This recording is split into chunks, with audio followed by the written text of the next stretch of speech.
Interesting movie updates ఇప్పుడు brief గా చూద్దాం. కోలీవుడ్ స్టార్ హీరో విజయ్ తో వెంకట్ ప్రభు తీస్తున్న movie greatest of all time. ఈ సినిమాని తెలుగు నిర్మాత టేక్ ఓవర్ చేస్తున్నాడట. డివివి దానయ్య ఈ సినిమాని హస్తగతం చేసుకుంటున్నాడంటూ ప్రచారం జరుగుతోంది. Tollywood movie Hanuman pan India లెవెల్లో 200 కోట్లు రాబట్టింది. ఈజీగా మరో 100 కోట్లు వచ్చే అవకాశం ఉంది. ఈలోగా పార్ట్ 2 అయిన జై హనుమాన్ ప్రీ ప్రొడక్షన్ పనులు మొదలుపెట్టాడు డైరెక్టర్ ప్రశాంత్ వర్మ. ఇక ఈసారి హనుమంతుడి పాత్రలో చిరునే కనిపిస్తాడట. మరొకరిని వెతుకుతున్నారా అన్నది సమ్మర్లోగా తేలుతుందట.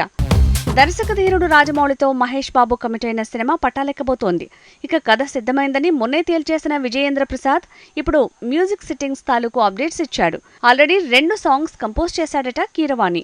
ఇక మహేష్ బాబు మూవీ లాంచ్ తాలూకు ప్రచారం మొదలైంది. ఏప్రిల్ 9న ఈ సినిమా లాంచ్ అవ్వొచ్చని తెలుస్తోంది. ఉగాది సందర్భంగా సినిమాను లాంచ్ చేసి భారీ ప్రెస్ మీట్ ప్లాన్ చేస్తున్నట్టు తెలుస్తోంది. రాజమౌళి తండ్రి టాప్ రైటర్ అయిన విజయేంద్ర ప్రసాద్ సీత పాత్రతో పాన్ ఇండియా మూవీ కథ రెడీ చేశాడు. దర్శకుడు కూడా ఫైనల్ అయిన సీత పాత్ర కోసం హీరోయిన్ వేట కొనసాగుతోంది. అయితే సాయి మల్శ్రేకర్ నే ఫైనల్ చేస్తున్నట్టు ప్రచారం జరుగుతోంది. పూరి మేకింగ్ లో ఉస్తాద్ రామ్ చేస్తున్న మూవీ డబుల్ స్మార్ట్ శంకర్. ఈ సినిమా రిలీజ్ డేట్ మారింది. మార్చి 8 నుంచి సమ్మర్ చివర్లోకి వాయిదా వేస్తున్నారట. ఏప్రిల్ ఎండ్కే రిలీజ్ అవ్వొచ్చని తెలుస్తోంది. దేవర షూటింగ్ లో గాయపడ్డ సైఫ్ కి చికిత్స జరుగుతోంది.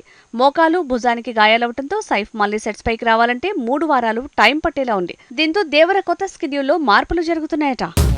ఈగిల్ మూవీ ఫిబ్రవరి 9కి బరిలోకి దిగబోతోంది. రవితేజ, కావ్య థాపర్, అనుపమ పరమేశ్వరన్ కాంబినేషన్లో తెరకెక్కిన ఈ సినిమా సంక్రాంతి నుంచి ఫిబ్రవరికి వాయిదా పడింది. అయితే ఫిబ్రవరి నుంచి కూడా మార్చికి వాయిదా అంటూ పుకార్లు రావడంతో విడుదల తేదీలో మార్పు లేదని తేల్చేసింది ఫిల్మ్ టీం.